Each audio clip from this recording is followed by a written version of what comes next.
Welcome back to our channel. 3ാം ക്ലാസ്സിലെ എല്ലാ കൂട്ടുകാർക്കും പുതിയൊരു വീഡിയോയിലേക്ക് സ്വാഗതം. 3ാം ക്ലാസ്സിലെ പരിസര പഠനം ഓണം എക്സാമിൻ്റെ മോഡൽ ക്വസ്റ്റ്യൻ പേപ്പറാണ് ഇന്ന് നമ്മൾ നോക്കാൻ വേണ്ടി പോകുന്നത്. മലയാളം മീഡിയമാണ്. അപ്പോൾ എന്തൊക്കെയാണ് ക്വസ്റ്റ്യൻസ് വന്നിട്ടുള്ളത്, അവയുടെ ആൻസേഴ്സ് എന്തൊക്കെയാണ് നമുക്കൊന്ന് നോക്കാം.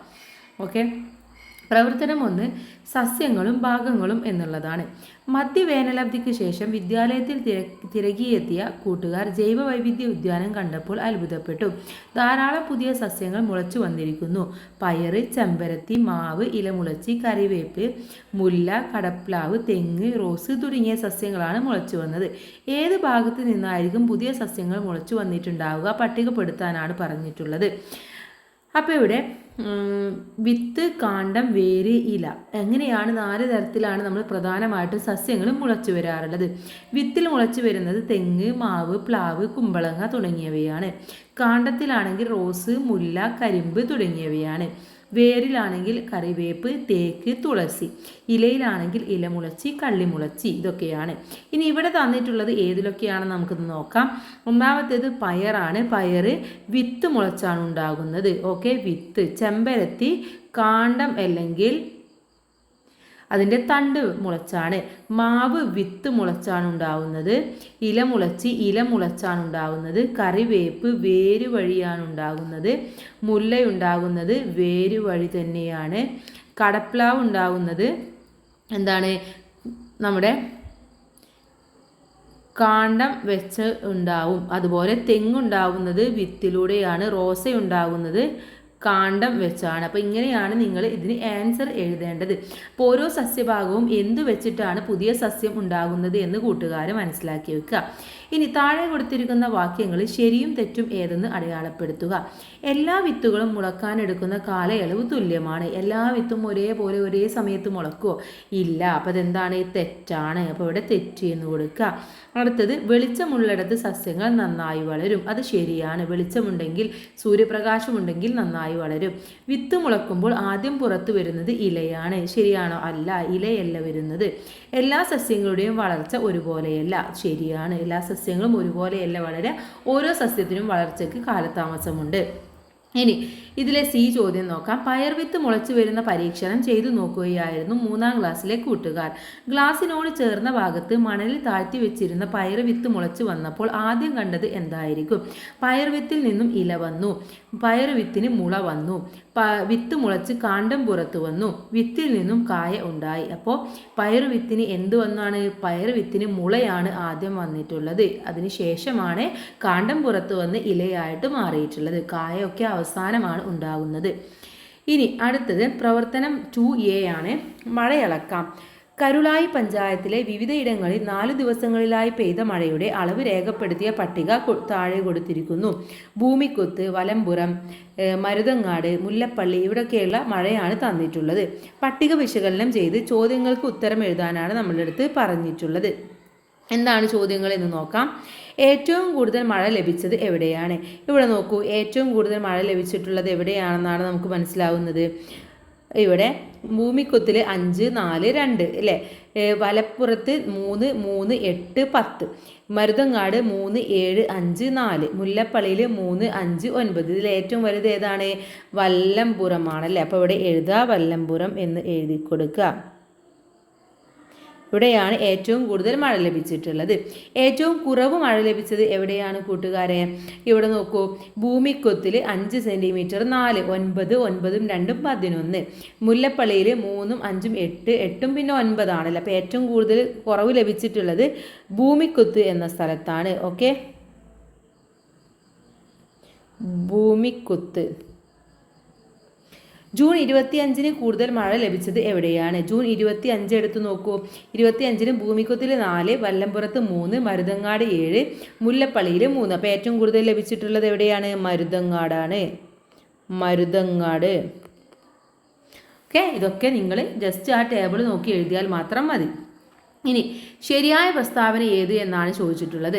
മഴ അളക്കുന്നതിനുള്ള ഉപകരണമാണ് മഴ മാപിനി എന്ന് പറയുന്നത്. അത് ശരിയാണ്. മഴ മാപിനിയിൽ രേഖപ്പെടുത്തുന്ന മഴയുടെ അളവ് എല്ലാ ദിവസവും തുല്യമായിരിക്കും അല്ല, ഓരോ ദിവസത്തെ മഴയുടെ അടിസ്ഥാനപ്പെടുത്തിയായിരിക്കും. അപ്പോൾ ഇത് തെറ്റാണ്. ഇവിടെ നോക്കൂ, 1 മാത്രം ശരി. രണ്ട് മാത്രം ശരി, ഒന്നും രണ്ടും ശരി, രണ്ടും ശരിയല്ല. ഇവിടെ എന്താണ് ഒന്ന് മാത്രം ശരി എന്നുള്ള ഓപ്ഷൻ എ ആണ് ശരിയായിട്ടുള്ള ഉത്തരം എന്ന് പറയുന്നത്. എന്താണ് മനസ്സിലായില്ലേ കൂട്ടുകാർക്ക് എന്തുകൊണ്ടാണ് അങ്ങനെ പറഞ്ഞത് എന്ന്? ഇനി മഴ മാപ്പിനിയിൽ സ്കെയിലിൽ അക്കങ്ങൾ അടയാളപ്പെടുത്താനാണ് പറഞ്ഞിട്ടുള്ളത്. അപ്പോൾ ഇവിടെ അക്കങ്ങൾ ജസ്റ്റ് ഒന്ന് അടയാളപ്പെടുത്തി കൊടുക്കുക. എന്താണ് ഇവിടെ ആദ്യം 0 ആയിരിക്കും, പിന്നെ 5, 10, 15, 20, 25 അന്നിങ്ങനെ വരും. ഇനി പ്രവർത്തനം 2B ആണ് സഞ്ചാര രീതികൾ എന്നുള്ളതാണ്. ശരീരത്തിൻ്റെ സവിശേഷതകളും സഞ്ചാര രീതികളെയും കുറിച്ചുള്ള തർക്കങ്ങൾ ഏർപ്പെട്ടിരിക്കുകയാണ് കുതിരയും താറാവും. അവർ ഉന്നയിച്ചത് എന്തെല്ലാമായിരിക്കും? കുതിര പറയുന്നത് എനിക്ക് ഓടാൻ കഴിയുമെന്ന് പറയും അല്ലെ. പിന്നെന്താണ്? പുല്ലുകളും ഇലകളും ചവച്ചരക്കാൻ കഴിയുന്ന തരത്തിലുള്ള പല്ലുകളാണ് നമ്മുടെ കുതിരക്ക് ഉള്ളത്. താറാവിനാണെങ്കിലോ ചിറകുകളുണ്ട്, തുഴ പോലുള്ള കാലുകൾ നീന്താൻ എളുപ്പമാക്കുന്നു, പരന്ന ചുണ്ടുകൾ മീനുകളെ വായിൽ ഉള്ളിലാക്കാൻ സഹായിക്കുന്നു. ഇതൊക്കെയാണ് നമ്മുടെ താറാവിൻ്റെ പ്രധാനമായിട്ടുള്ള പ്രത്യേകതകൾ എന്ന് പറയുന്നത്. ഇനി ബി, വിവിധ ജീവികളുടെ ശരീരഭാഗങ്ങളുടെ ചിത്രങ്ങൾ അടങ്ങിയ കാർഡുകൾ പോക്കറ്റ് ചാർട്ടിൽ നിക്ഷേപിച്ചു കളിക്കുകയാണ് കൂട്ടുകാരെ. കാർഡുകളെ ശരിയായ പോക്കറ്റിലേക്ക് വരച്ചു യോജിപ്പിക്കാമോ എന്നാണ് പറഞ്ഞിട്ടുള്ളത്. ഇവിടെ നോക്കൂ, ഇതിൽ മാംസാഹാരികൾ ആരൊക്കെയാണ്, സസ്യാഹാരികൾ ആരൊക്കെയാണെന്ന് എഴുതണം. ഇത് എന്താണ്? പശുവാണല്ലേ ഒന്നാമത്തേത്. അപ്പോൾ അതായതാണ് സസ്യാഹാരിയാണ്, ഇതിലേക്ക് വരച്ചു കൊടുക്കുക. ഇനി രണ്ടാമത്തേത് സിംഹമാണ്, സിംഹം മാംസാഹാരിയാണ്. ഇത് ഒരു പശുക്കിടാവാണ്, ഇത് സസ്യാഹാരിയാണ്. കഴുകൻ എന്ന് പറയുന്നത് മാംസാഹാരിയാണ്, ഇത് വരച്ചിട്ടുണ്ട്. അടുത്തത് പുലിയാണ്, ഇത് മാംസാഹാരിയാണ്. അപ്പോൾ ഈ രീതിയിൽ വേണം നിങ്ങളിത് വരച്ചു കൊടുക്കാൻ.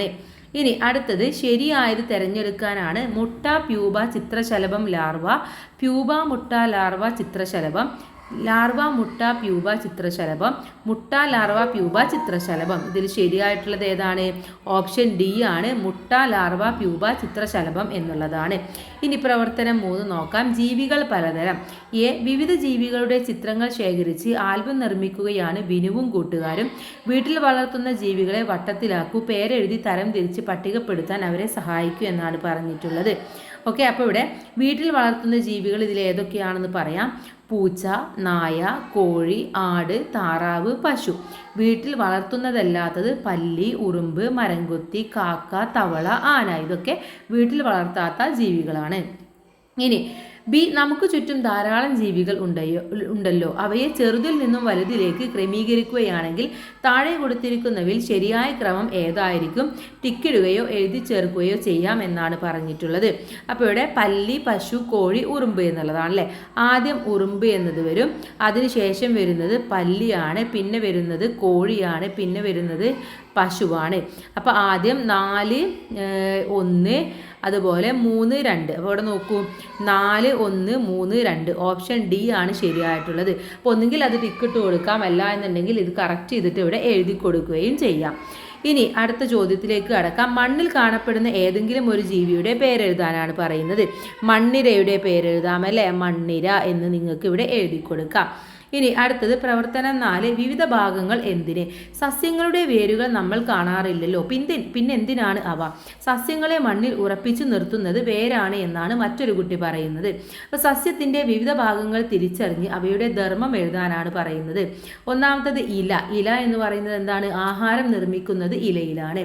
ഇനി രണ്ടാമത്തത് അവിടെ അടയാളപ്പെടുത്തിയിരിക്കുന്നത് കാണ്ഡമാണ്, അല്ലെങ്കിൽ തണ്ടാണ്. ജലവും ലവണങ്ങളും ബാക്കിയുള്ള ഭാഗങ്ങളിലേക്ക് എത്തിക്കുന്നത് ഈ ഒരു തണ്ടാണ്, അല്ലെങ്കിൽ കാണ്ഡമാണ്. അവസാനത്തേത് വേരാണ്. ജലവും ലവണവും മണ്ണിൽ നിന്ന് വലിച്ചെടുക്കുന്നത് വേരാണ്. ഇനി ചിത്രം നിരീക്ഷിച്ച് സസ്യങ്ങൾ കൊണ്ടുള്ള പ്രയോജനങ്ങൾ എഴുതാനാണ്. സസ്യങ്ങൾ ജീവികൾക്ക് തണൽ നൽകുന്നുണ്ട്, അതുപോലെ തന്നെ വാസസ്ഥലമാണ്, കായ്കൾ നൽകുന്നു, ഓക്സിജൻ നൽകുന്നു. ഇതൊക്കെ സസ്യങ്ങൾ ചെയ്യുന്നതാണ്. ഇനിയും ഒരുപാട് ഉപകാരമുണ്ട്, പക്ഷെ നമുക്ക് ഇവിടെ 2-3 പോയിന്റ് മാത്രമേ എഴുതേണ്ട ആവശ്യമുള്ളൂ. ഇനി അടുത്തത് ഇതിൽ ഓപ്ഷൻസ് ഉണ്ട്, അല്ലെങ്കിൽ എന്ന് പറഞ്ഞുകൊണ്ട് ഇതാണ് നിങ്ങൾ എഴുതേണ്ടത്. 4B ആണ് ഇലകൾ, പൂക്കൾ. പൂക്കൾക്ക് നിറം നൽകുന്ന പ്രവർത്തനത്തിലാണ് കൂട്ടുകാരെ. ഉചിതമായ നിറം നൽകുന്നതിന് നിങ്ങൾക്ക് അവരെ സഹായിക്കാമോ? അപ്പം നിങ്ങൾ എന്ത് ചെയ്യുക? ഇവിടെ ആദ്യമുള്ളത് ഒരു താമരയാണ്, പിന്നെ റോസ്, പിന്നെ ചെമ്പരത്തി, പിന്നെ എന്താണ് വേറൊരു പൂവാണല്ലേ. അപ്പോൾ ഇതെന്ത് ചെയ്യണം? നിങ്ങൾ നല്ല ഭംഗിയായിട്ട് നിറം കൊടുക്കണം. പൂക്കൾ തമ്മിൽ എന്തെല്ലാം തരത്തിൽ വ്യത്യാസപ്പെട്ടിരിക്കുന്നു എഴുതാനാണ് പറഞ്ഞിട്ടുള്ളത്. അത് ഒറ്റയായും ചിലത് കുലയായുമായിട്ടാണ് കാണാറുള്ളത്. ഇപ്പോൾ റോസൊക്കെ ചിലത് ഒറ്റ കാണാറുണ്ട് അല്ലെ, പനിനീറാണെങ്കിൽ കൂട്ടമായിട്ട് കാണാറുണ്ട്. പിന്നെ വലിപ്പ വ്യത്യാസം ഉണ്ടാവാറുണ്ട്, മണത്തിൽ വ്യത്യാസം ഉണ്ടാവാറുണ്ട്, ആകൃതിയിൽ വ്യത്യാസം ഉണ്ടാവാറുണ്ട്, നിറത്തിൽ വ്യത്യാസം ഉണ്ടാവാറുണ്ട്, ഇവരുടെ ആയുസ്സിൽ വ്യത്യാസം ഉണ്ടാവാറുണ്ട്. ചിലത് കുറേ കാലം നിൽക്കും, ചിലത് പെട്ടെന്ന് തന്നെ കൊഴിഞ്ഞു പോവുകയും ചെയ്യും. ഇനി ചിത്രങ്ങൾ നോക്കൂ. ശരിയായ പ്രസ്താവന കണ്ടെത്തി രേഖപ്പെടുത്താനാണ് പറയുന്നത്. ഇതിൽ പൂക്കുന്നത് ഏതൊക്കെയാണ് കൂട്ടുകാരെ? നാലാമത്തെ ഇത് പൂക്കുന്നതാണ് അല്ലേ, ബാക്കിയൊന്നും പൂക്കുന്നതല്ല. അപ്പോൾ 1ഉം 3ഉം പൂക്കുന്ന സസ്യങ്ങളാണ്, 2ഉം 3ഉം പൂക്കാത്ത സസ്യങ്ങളാണ്, 1ഉം 4ഉം പൂക്കാത്ത സസ്യങ്ങളാണ്, 2ഉം 4ഉം പൂക്കുന്ന സസ്യങ്ങളാണെന്നാണ് പറയുന്നത്. ഇതിൽ 1ഉം 3ഉം പൂക്കുന്ന സസ്യമാണോ? ഒന്നാമത്തേത് ഇതാണല്ലേ, മൂന്നാമത്തേത് ഇതാണ്. അപ്പോൾ 1ഉം 3ഉം പൂക്കുന്ന സസ്യങ്ങളാണ് എന്നുള്ളത് തെറ്റാണ്. ഇനി 2ഉം 3ഉം പൂക്കാത്ത സസ്യങ്ങളാണ്, 2ഉം 3ഉം പൂക്കാത്ത സസ്യങ്ങളാണ്, അത് ശരിയാണ്. ഇനി 1ഉം 4ഉം പൂക്കാത്ത സസ്യങ്ങളാണ്, അതും തെറ്റാണ്. 2ഉം 4ഉം പൂക്കാത്തത്, 2ഉം 4ഉം പൂക്കാത്തതാണ്, അതും തെറ്റാണ്. അപ്പോൾ ഓപ്ഷൻ ബി ആണ് ഇതിൽ ശരിയായിട്ടുള്ള ഉത്തരം എന്ന് പറയുന്നത്. ഇനി അടുത്തത് പ്രവർത്തനം 5 ശാരീരിക സവിശേഷതകൾ എന്നുള്ളതാണ്. ചില ജീവികളുടെ ശരീരഭാഗങ്ങളുടെ ചിത്രങ്ങൾ നൽകിയിരിക്കുന്നു. ജീവി ഏതെന്ന് തിരിച്ചറിയാനാണ്. ഒന്നാമത്തെ ജീവി മരംകൊത്തിയാണ്, രണ്ടാമത്തേത് മയിലാണ്, മൂന്നാമത്തേത് താറാവാണ്, നാലാമത്തേത് വരയൻ കുതിരയാണ്, അഥവാ സീബ്ര അല്ലെങ്കിൽ വരയൻ കുതിര എന്ന് നിങ്ങൾക്ക് എഴുതി കൊടുക്കാം. ഇനി ബി ചേർത്ത് വരക്കാമോ എന്നുള്ളതാണ് അടുത്ത പ്രവർത്തനം. കടൽ കുതിര, കടൽ കുതിരയുമായി ബന്ധപ്പെട്ടത് ഏതാണ് കൂട്ടുകാരെ? കടൽ കുതിര എന്ന് പറയുന്നത് കുതിരയുടേതുപോലെയുള്ള തലയുള്ള കടൽ ജീവി എന്നുള്ളതിലേക്കാണ് നിങ്ങൾ വരച്ചു ചേർക്കേണ്ടത്. ഇനി കടൽ വെള്ളരി എന്നുള്ളത് വെള്ളരിയുടെ ആകൃതിയിലുള്ള കടൽ ജീവി എന്നതിലേക്ക് വരച്ചു കൊടുക്കുക. ഇനി കടൽ മുള്ളംപന്നി എന്നുള്ളതോ അത് എന്താണ്, പന്താകൃതിയിൽ ശരീരമാസകലം മുള്ളുകളുള്ള കടൽ ജീവി എന്നതിലേക്ക് വരച്ചു കൊടുക്കുക.